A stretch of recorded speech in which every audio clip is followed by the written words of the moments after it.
Hello, কেমন আছেন সবাই? এখন ঘড়িতে বাজে হচ্ছে 5টা বাজতে 10। আমরা রেডি হয়েছি, হঠাৎই আমাদের প্ল্যান হয়েছে একটু ঘুরতে যাওয়ার। তো চলুন বেরিয়ে পড়ি। ট্রেন ধরতে হবে, 5টা 3-এর ট্রেন ধরবো। এই যে ট্রেন ধরে চলে এসেছি, আমরা নেমে গেছি কল্যাণী। আমাদের বাস ওখান থেকেই, কল্যাণী থেকে বাসটা ধরবো একদম দীঘা পর্যন্ত। তো কল্যাণী থেকে একদম কল্যাণী যে কার্নিভাল হসপিটাল আছে ওখান থেকে বাসটা ছাড়বে। তো আমরা নেমে এখন ওইদিকেই যাচ্ছি। আসলে কোনো ঠিকই ছিল না, হঠাৎ করেই প্ল্যানটা হলো। তো পটপট রেডি হয়ে বেরিয়ে আসলাম। এই যে আমাদের বাসও এসে গেছে, এই যে বাসটা দেখা যাচ্ছে। আমাদের বাসের নাম হচ্ছে চেতক। তো আমরা অনলাইনে বুক করিয়েছিলাম। একদম পিছনের কোনো সিট ফাঁকা ছিল না, যেহেতু হঠাৎ প্ল্যান হয়েছে। তো পিছনেরই উইন্ডোর পাশের দুটো সিট আমরা পেয়ে গেছিলাম।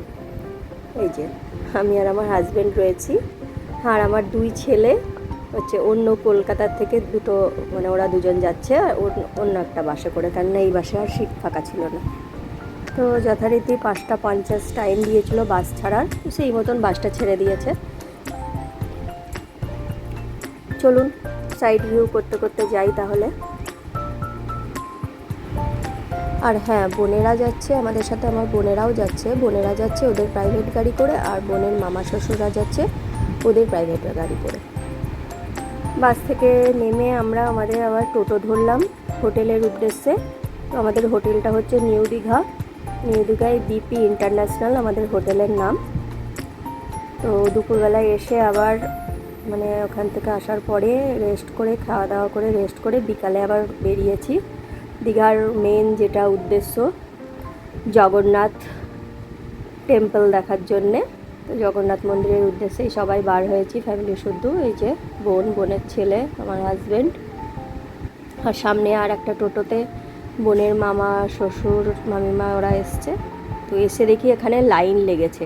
আমরা আগে একদম প্রথমে গেটের কাছে চলে গেছিলাম, ওখান থেকে আবার রিটার্ন পিছনে 1 কিলোমিটার প্রায় দূর হবে লাইন লাগিয়েছি। তো ব্যাক করে আবার যথারীতি লাইনে দাঁড়াতেই হলো, কিছু করার নেই। তো লাইন দিয়ে আবার এই যে যাচ্ছি। কি ভিড়, এত পরিমাণে ভিড়! মানে আমরা গেছিলাম হচ্ছে 5 তারিখে। তো যেহেতু ঈদের ছুটি পেয়েছিল সবাই, ওই জন্য প্রচুর ভিড় হয়েছিল। এই যে মন্দিরের গেটের কাছে প্রায় পৌঁছে গেলাম আর কি। এই যে এন্ট্রি করা হয়ে গেছে। এন্ট্রি পথ থেকে মানে মন্দিরটা মোটামুটি অনেকটাই দূরে, প্রায় 200-300 মিটার হবে আর কি, হেঁটে যেতে হবে। 200 মিটার তো হবেই। তো যাই হোক, তো এরকম পরপর ওই যে ফার্স্ট একটা দরজা দেখা যাচ্ছে, এরকম পরপর 3টে গেট পেরিয়ে মেন মন্দিরে ঢুকতে হবে। খুব সুন্দর, আর আকাশটা এত ক্লিয়ার আজকে। মেঘলা মেঘলা ছিল, বেশি রোদ্দুর বার হয়নি। এই যে এটা হচ্ছে প্রথম গেটটা। তারপর ওই যে সেকেন্ড গেট দেখা যাচ্ছে, ওটা হচ্ছে সেকেন্ড গেট। সাইডে আবার একটা পদ্মপুকুর মতন বানিয়েছে, খুব সুন্দর লাগছিল জায়গাটা। আর এত সুন্দর কারুকার্য করেছে, সত্যিই ভালো লাগছে। দীঘায় এসে এটা একটা এক্সট্রা পাওনা হয়ে গেল আমাদের কেন, সব মানুষেরই এবার একটা এক্সট্রা পাওনা হবে দীঘার আকর্ষণ, যেটা জগন্নাথ মন্দির। এখানে নারায়ণের একটা শায়িত মূর্তি এখানে রাখা আছে। তারপরে ওই যে সেকেন্ড টেম্পলটা, সেকেন্ড গেটটা পার করে তারপরে এইবার হচ্ছে আমরা মেন মন্দিরে প্রবেশ করছি। এই যে মেন মন্দিরের ভিতরে প্রবেশ করছি এবার।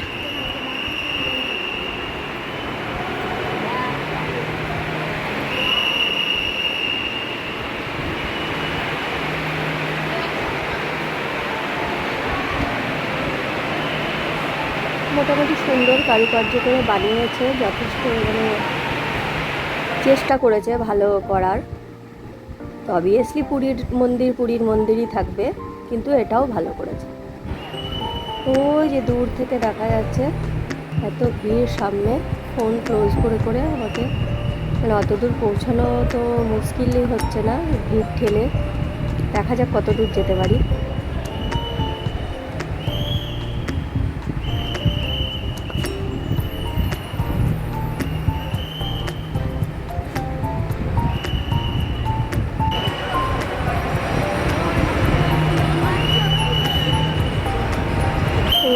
জগন্নাথ দেখতে। তো জগন্নাথ দর্শন করে নিন আপনারা।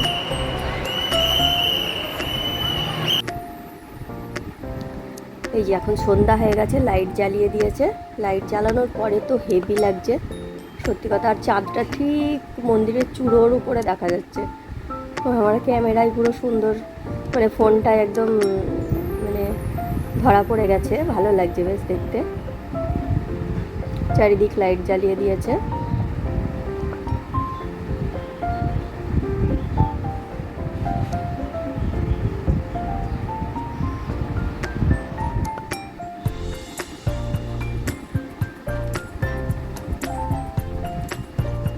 তারপর ওটা হচ্ছে আগের দিন, যেদিন আমরা পৌঁছেছিলাম 5 তারিখে। পরের দিন 6 তারিখে সকালবেলা মর্নিংয়ে সূর্য দেখতে এসেছিলাম। তো সূর্যটা দেখার পর আমরা ওশিয়ানা বিচ ভিজিট করতে এসেছিলাম। একদম সকাল 6:30 বাজে। আর 6:30তেই এত রোদ্দুর বেরিয়েছে আজকের দিনটায়, মানে প্রচণ্ড রোদ্দুর। আগের দিন একটুও রোদ্দুর ছিল না, আর আজকে এত রোদ্দুর, রোদ্দুরে থাকা মুশকিল, দাঁড়ানো মুশকিল কোথাও। কিন্তু এত সুন্দর পরিবেশটা এখানটায়, চারিদিকে সবুজে সবুজ, খুব ভালো লাগছিল, মানে শান্ত স্নিগ্ধ একেবারে। আর সকালবেলা ওই ওই সামনের যে জঙ্গলগুলো রয়েছে দুই সাইডে পাখিতে ভর্তি, পাখি কিচিরমিচির করেই যাচ্ছে। কালারিং পাখি রয়েছে, তারপরে ছোট ছোট অন্য আরও কী কী সব পাখি রয়েছে। কাঠঠোকরা ছিল।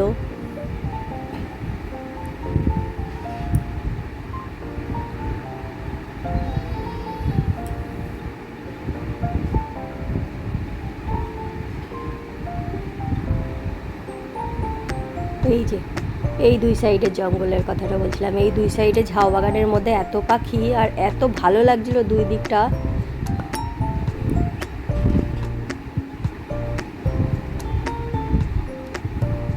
সিঁড়ি দিয়ে উঠে ওই দিকটা পার হয়ে সমুদ্র।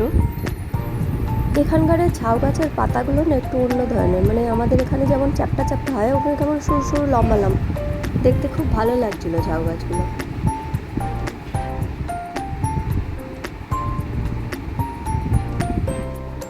এই বাঁ দিকটা বন্ধ, গেটে তালা মারা রয়েছে, ওই জন্য ওই দিকটায় আর যেতে পারিনি।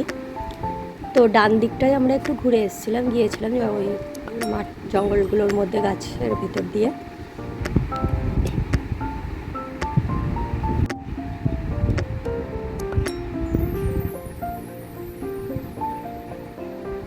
ওই যে সূর্য উঠে গেছে একটু উঁচুতেই, আর এই যে সমুদ্র, উত্তাল ঢেউ। এখানটা সকালবেলাটা একদম পুরো ফাঁকা।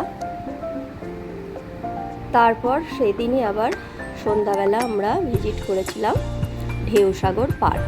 আমাদের হোটেল থেকে ঢেউসাগর পার্ক ঢেউসাগরের 3-4 মিনিট হেঁটে পথে। আমাদের হোটেলটা একদম ঢেউসাগরের কাছেই। তো ওখানে গিয়ে টিকিট কেটে এই যে ভিতরে প্রবেশ করেছি। প্রথমেই কতগুলো জিরাফকে দাঁড় করিয়ে রেখেছে ওখানে, খুব ভালো লাগছে দেখতে।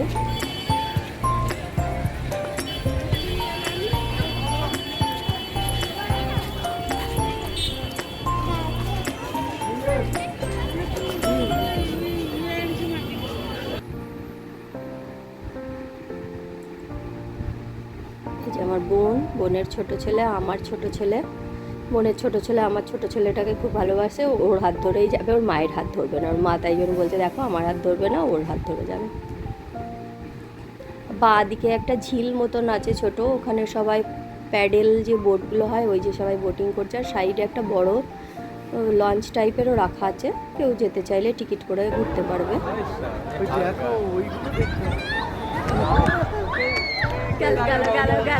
এইবার ভয় হয়ে গেছে। ও বাবা নামাও আমাকে, প্রথমে ওঠার সময় কি লাফানি গো।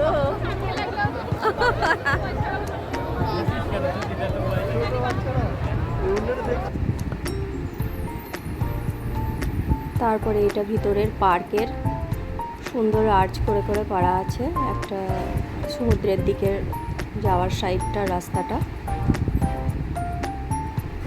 এখানে একটা ময়ূরের আদলে বানানো একটা জাহাজ রয়েছে, খুব সুন্দর দেখতে, পক্ষীরাজ জাহাজ, খুব ভালো লাগছে একদম ময়ূর টয়ূর দিয়ে। ফিরে আসলাম ওখান থেকে। এটা আমাদের হোটেলের সামনের ভিউটা, লাইট সন্ধ্যাবেলা এত ভালো লাগছে। সামনে এটা পুরো পার্কের মতন করা আছে, কেউ চাইলে ওখানে বসে ইভিনিংটা কাটাতে পারে। এই যে সুন্দর করে করা রয়েছে, এদিকে ওদিকে দুই সাইডেই করা আছে, আর মাঝখান দিয়ে গেট হোটেলে যাওয়ার।